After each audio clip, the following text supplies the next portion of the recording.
Welcome to Daily Current Affair. Today is 18th of September 2022. The question is, which state becomes the third state to have food security atlas? Jharkhand, Chhattisgarh, West Bengal और Telangana. So answer is A, that is Jharkhand. तो झारखंड अब हमारे पास तीसरी state बन गई है जिसके पास अपना फूड सिक्योरिटी एटलस है. फूड सिक्योरिटी एटलस का मतलब ऐसा होता है कि हमने पूरे के पूरे जो हमारे पास स्टेट है वहाँ पे हमने जानकारी प्रोवाइड करनी है कि कितना हमारे पास फूड बचा हुआ है, कितने पीपल हमारे पास फूड से बिना फूड के सो रहे हैं, और हमारे पास मतलब कि फूड की सिक्योरिटी कितनी है हमारी स्टेट के अंदर. तो ये सारा का सारा फूड सिक्योरिटी एटलस के अंदर आता है. तो इससे पहले ये थर्ड स्टेट बनी है. इससे पहले दो और स्टेट है, लाइक बिहार का फर्स्ट सबसे पहले बिहार में बना था, फिर उड़ीसा में बना था. तो बिहार और उड़ीसा दोनों में बना था फूड इन 2018 में. ठीक है, अब 2022 में बना है झारखंड में फूड सिक्योरिटी एटलस, और ये थर्ड बनी है, थर्ड स्टेट बनी है. ठीक है, इसमें क्या होगा, effort toward mapping the food security situation in the state, मतलब कि फूड सिक्योरिटी की क्या सिचुएशन है पूरी की पूरी स्टेट में. ठीक है, और उसी के हिसाब से ये पॉलिसीज़ बनाएंगे. जिस तरह की फूड सिक्योरिटी होगी, कितना फूड बचा हुआ है, कितना फूड हमारे पास उगा रहे हैं, तो इनकी इसी के बेस पे हम क्या वो बनाएंगे, पॉलिसीज़ बनाएंगे. अब झारखंड की कैपिटल कहाँ पे है, रांची. झारखंड के चीफ मिनिस्टर हेमंत सोरेन और झारखंड के गवर्नर हैं रमेश बायस. ना दूसरी भी जो दूसरी न्यूज़ है वो भी हमारे पास कहाँ से है, झारखंड से. Which state has announced 77% reservation in government jobs for SC ST OBC and EWS, that is Jharkhand. तो झारखंड में ही ये भी हुआ है, दैट इज़ 77% जो इन्होंने रिजर्वेशन टोटल कर दिया है. पहले क्या था, पहले SC का 12% था, अभी भी 12% है ये. ST का 18% था, अभी भी 18 ही है. अब OBC का पहले 14% था, उसको बढ़ा के 13% बढ़ा के इन्होंने 27% कर दिया है. और EWS का 12%, तो ये टोटल बन जाता है आपके पास 77% जो है जॉब के लिए Kota for SC ST OBC and EWS इन झारखंड. तो सरहुल फेस्टिवल कहाँ पे मनाया जाता है, दैट इज़ झारखंड. और एक ये काफ़ी इम्पॉर्टेंट न्यूज़ है, वर्ल्ड हेल्थ ऑर्गेनाइजेशन ने एक अवार्ड दिया था झारखंड को फॉर टैबाको कंट्रोल, तंबाकू के कंट्रोल के लिए. Now who became 76th grand master of India. Grand master हमारे पास चेस के अंदर होते हैं. ठीक है, कौन बने हैं, वी प्रणव, प्रणव आनंद, अभिमन्यु मिश्रा और Rahul Srivastava. So answer is B, that is Pranav Anand. ये हमारे पास 76th ग्रैंड मास्टर है, और ये वी प्रणव जो है ये 75th है. 75th वी प्रणव और 76 प्रणव आनंद.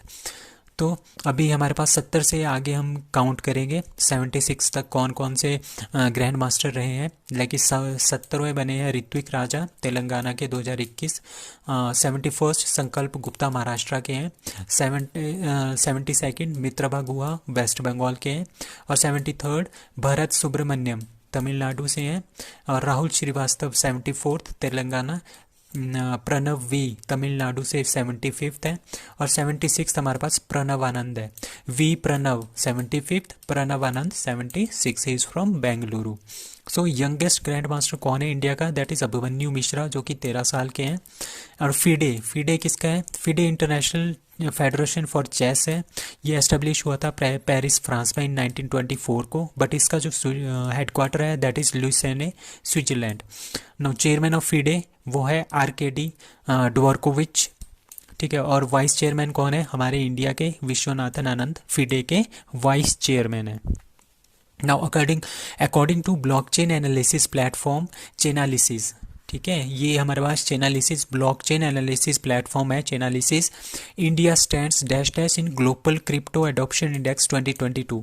मतलब कि क्रिप्टो एडॉप्शन के केस में इंडिया कौन से नंबर पे है, that is first, second, third और fourth, that is fourth. So answer is D, that is fourth number पे है. और इसमें जो ये रिपोर्ट आई है बाय चैनालिसिस के थ्रू ये रिपोर्ट जारी की गई है, उसमें रैंक कौन कौन सी कंट्री का है क्रिप्टो करेंसी में. लेकिन फर्स्ट है वियतनाम का, second Philippines, third Ukraine, fourth India और फिफ्थ USA और सिक्स आप पाकिस्तान को जोड़ दो.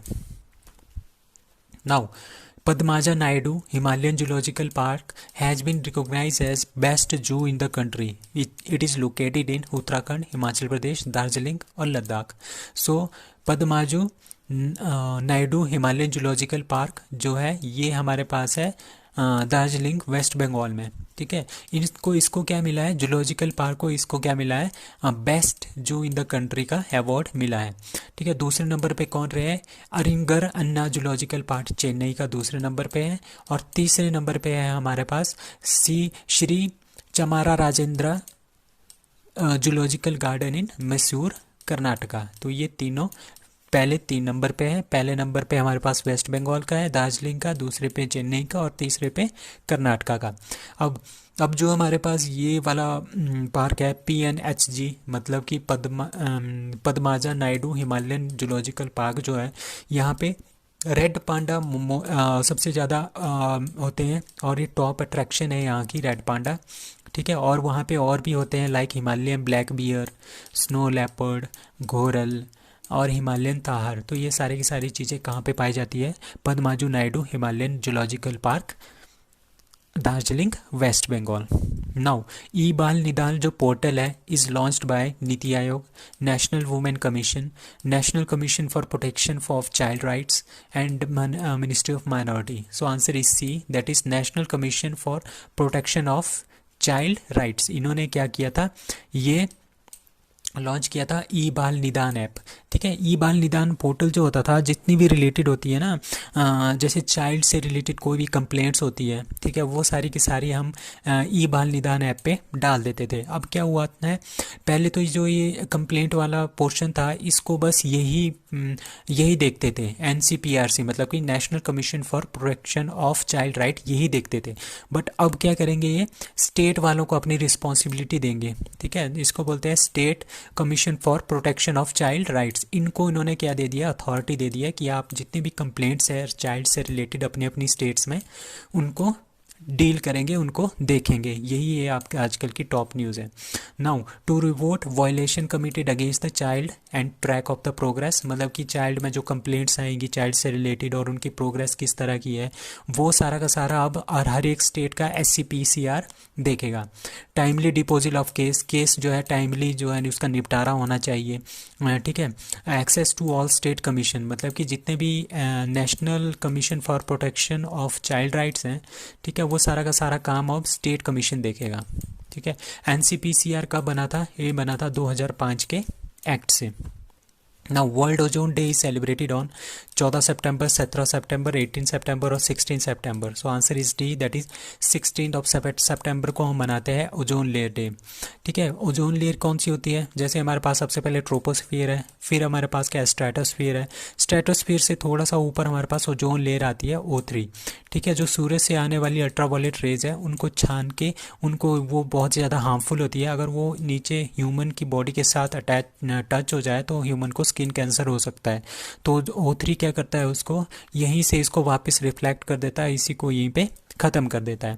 सो इसको बोलते हैं हम ओजोन लेयर। तो मॉन्ट्रियल प्रोटोकॉल जो हुआ था ओजोन से रिलेटेड है 1987 में कनाडा में, for the conservation of ozone layer to reduce the emission of chlorofluorocarbon. जो ये जो ओजोन लेयर है ये किसकी वजह से, जो क्लोरोफ्लोरोकार्बन गैस है, ठीक है, इसकी वजह से क्या होती है, ये इसका डिप्लीशन होता है, ये कम होती जाती है। ठीक है, तो हम उन्होंने क्या किया था, मॉन्ट्रियल प्रोटोकॉल 1987 में बोला था कि क्लोरोफ्लोरोकार्बन के एमिशन को कम करो ताकि हमारे पास ओजोन लेयर जो है बनी रहे। अब ozone layer is an upper stratosphere में होती है। To measure the ozone layer की डेंसिटी को मेजर करने के लिए हम इंस्ट्रूमेंट यूज़ करते हैं, उसको बोलते हैं डेप्सन ओजोन स्पेक्ट्रोफोटोमीटर। ठीक है, इसके थ्रू हम इसको मेजर करते हैं। तो इसकी यूनिट है डेप्सन। ठीक है, विड्थ ऑफ ओजोन लेयर की जो विड्थ होती है ना, विड्थ होती है वो बहुत ही कम होती है, दैट इज़ 300 to 350 dB। ठीक है, मतलब कि 3 mm से 5 mm के बीच में इसकी जो है विड्थ होती है। जब इसकी विड्थ 200 dB मतलब कि 2 mm तक पहुंच जाती है, तब हम इसको बोलते हैं कि ओजोन लेयर में होल हो गया है। Now meeting of financial stability development council 2022 held at financial stability development council. ठीक है, 2022 में इसकी मीटिंग कहाँ पे हुई है, दैट इज़ मुंबई। सो मुंबई में ये हुआ है। तो इसका मतलब क्या होता है, इसका मतलब होता है to ensure financial stability, country में फाइनेंशियल स्टेबिलिटी होनी चाहिए, डेवलपमेंट भी होनी चाहिए related to economy and finance sector in India. वो सारा का सारा काम कौन देखता है, फाइनेंशियल स्टेबिलिटी डेवलपमेंट काउंसिल देखता है। अब ये कब बना था? ये बना था 2010 में। किसने बनाया था? रघुराम राजन जो थे हमारे पास आरबीआई के गवर्नर, वो इस कमेटी के हेड थे, उन्होंने इसको बनाया था। इसके जो चेयरपर्सन होते हैं वो होते हैं union finance minister of India, Nirmala Sitharaman जो आजकल है, तो union finance minister of India इसकी चेयरपर्सन होती है।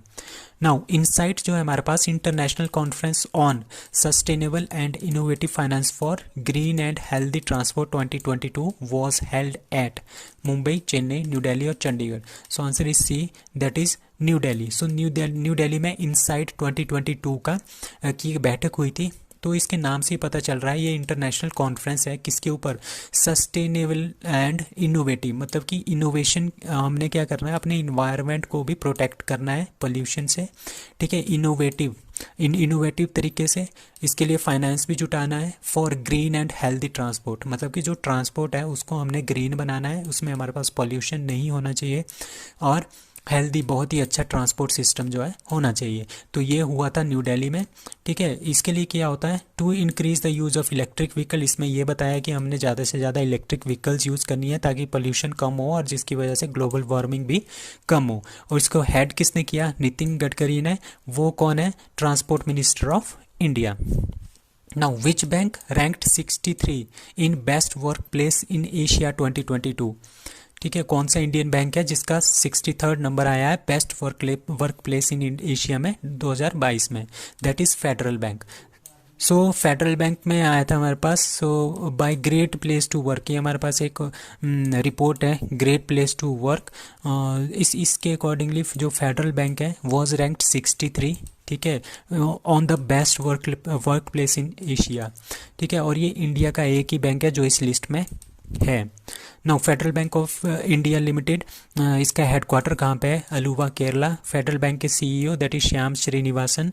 फेडरल बैंक के फाउंडर केपी हॉर्मिस। और फेडरल बैंक के फाउंडेड कब फाउंड हुआ था? दैट इज 23 अप्रैल 1931 को नेडुमपुरम में, दैट इज इन केरला।